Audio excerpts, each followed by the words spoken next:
We are back with Mater at Iron Ape Coatings and Fab with Colton and Chase. You guys know them, of course, the twins over here in Bonifay, Florida. We got Justin with us, got Mike with us, Dip and Diesel behind the camera, so shout out to those guys for giving me a help. We are going to introduce you guys to all the parts we got for this truck to get this build up and going. We're actually going to be pulling this engine out now that we mocked it up, and we got our engine mounts that we were just looking at with Chase and Colton on how we're actually going to mount this thing up. Now that we got a game plan together, we're going to pull this engine out today while we're here and paint the firewall and the fenders and clean them up a lot. We got flat disc with us and all sorts of primers and stuff. So let's show you guys the engine mounts. This is from Farmstrong Incorporated from Pennsylvania. I'll put their link down below, as well as AirDog and Mishimoto. And of course, huge shout out to the Big Bear Engine Company, 4BTengines.com. They're always going to be linked down below for the engine. They all are doing a great job with this build, and I couldn't be more appreciative of the sponsors for the channel and getting this thing up and running, because Mater, in a couple months, hopefully in less than a couple months, this thing's going to be up and rolling. We're waiting on the transmission NV4500. The one we went and looked at is actually a four-wheel drive. I guess the guy didn't know if it was four-wheel drive, two-wheel drive. So it's either convert the four-wheel drive one, which costs a couple $100, to a two-wheel drive, or just get a two-wheel drive. So we're trying to find a two-wheel drive that's in good shape. You guys know they don't make those anymore that aren't remanned. So finding an NV4500 in my area is just kind of tough, but we're locating one. We think we know where one's at. So let's show you the engine mounts real quick. You guys know the 4BT has a shaking problem, so we got these huge bushings. These are going to help reduce that vibration. These things are super, super tough. These are going to be legit, guys. You can check out the wells and the 1/4-inch plate. This thing, check out the cuts on the steel also. You can tell these guys know what they're doing. They've been doing this a while, and it definitely shows. Check out the welds on this bad boy. These are super strong. We're going to end up having to modify them a little bit, but for the most part, 99% of this is going to work the way it's supposed to be, which is awesome, because we want to keep the integrity of the steel all together. So that's going to be good. Comes with grade 8 bolts, stainless steel hardware, all good to go here. We got the sump from AirDog right here. Check this thing out. It's a Diesel RX sump. This thing's going to be able to supply us with good fuel. Of course, we got the AirDog right here. You guys know about AirDog. We've always used AirDog supplying us for our lift pump. Any diesel you guys got is definitely highly recommended. I always say, when you get a diesel, you need a lift pump, you need gauges out the gate, so you can monitor and take care of your diesel engine. So lift pump here, going to supply us good fuel pressure, wiring harness, all of our tubes, our draw straw, of course our pump right here.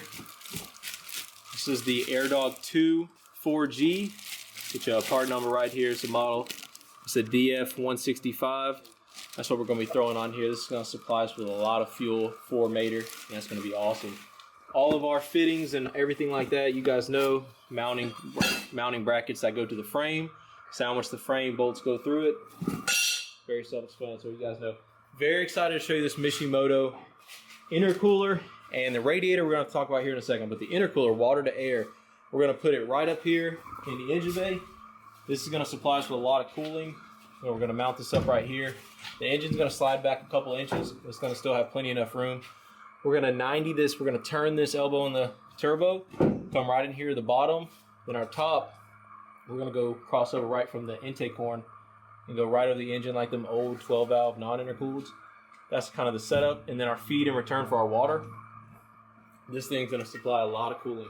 So if you go on their website, this is actually for a 6.7 power stroke. I think it's 17 through 19. That's what you're going to find this under. But I'll put a link down below to this thing. It's going to definitely be awesome for Mater and supply plenty enough cooling. So the radiator, let's talk about the radiator real quick. We just mocked it up. It's a little big. You can see right here. So it's a little bit big. Now, to cool this 4BT, we're going to have to get a radiator that can cool 3.9 liters. This one can, but it's a little bit too big. Our initial plan was to come over here, throw this thing between the grill and the engine. We're going with electric fans on this thing, so this is going to be back about 4 inches. We were going to cut these sides off right here and fit it in between. We're a couple inches short on Mater, and without having to just drastically change the front end of this truck, which we don't want to do. So we're going to try to find a little bit smaller of a radiator that's going to fit and not have to make us do drastic changes. So that's a little bit of a change right there. So the transmission and the radiator, those are the two ones that are up in the air, but intercooler, engine mounts, a lot of the big stuff is already figured out, and our placements for things. Chase had mentioned something about for the radiator, if we have to end up going with a little bit smaller of one using, what are they calling it, the ice? It's called engine ice. It's a antifreeze coolant that they say runs anywhere between 10 to 15% cooler than just regular coolant. To be able to keep the engine temps cooler, because I know Caleb wants to be able to haul with the truck. We wish we could do a little bit bigger radiator than what we can fit, but we're just, like you said, limited to the space. We really won't know everything until we get it in there and just see what temp the engine runs at.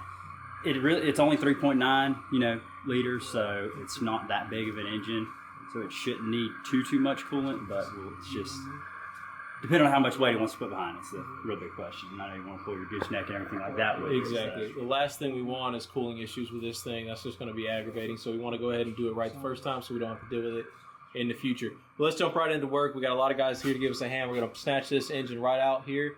And Before we do that, do you want to kind of give them a preview of the water intercooler? I You already mentioned it? Yeah, show them we're going to mount it up and kind of run our piping and stuff. Stainless steel piping. Stainless steel. So we're going to do Stainless steel intercooler. stainless steel. So we're going to get this thing snatched out of here, guys, and get to work painting this engine bay, and we should be good to go. So I hope you guys enjoy the video. If you're new, subscribe. If you enjoy the video, hit that like button down below. Jump right into it.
Alrighty guys, we got the engine bay pretty much prepped up. We've been letting it dark now because we let the rust preventative sit on there for a little while so that hopefully no rust ever comes back through.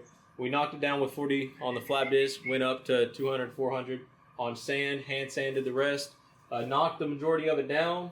A lot of it's to bare metal. Now we're going to go with a high build gray primer and just put a few coats on there, probably 2 to 3 coats heavy, and just lay it on, let that sit. Probably knock it down with 1,000, smooth it out, then come back with our Boulevard Black. Isn't that what it's called? I think it's called Boulevard Black from our Eastwood. You know, we painted the truck with jaded green. Make sure you check out those videos. That was a good series of, I've never painted before. Jonathan behind the camera never painted before. And we actually turned out with some good results with the jaded green from Eastwood. And the fenders and the floorboards are that Boulevard Black. So I think that was like 5 videos of good quality content, start to finish, from like the rustiest truck you've ever seen pulled out of a pole barn in your life to what it looks like now. And it's all on the playlist. If you guys are new to the channel, check out the Made or Build playlist from us taking this out of the barn till now. You guys will see everything. So we're just going to go with a couple coats. We've already got everything masked off for the most part. Be careful around the edges. And get this thing coated up. We'll see you guys in a minute.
Alrighty guys, so we got a lot of work done today on Mater. Got all the old engine parts and all the things we're not going to be using as far as wiring goes.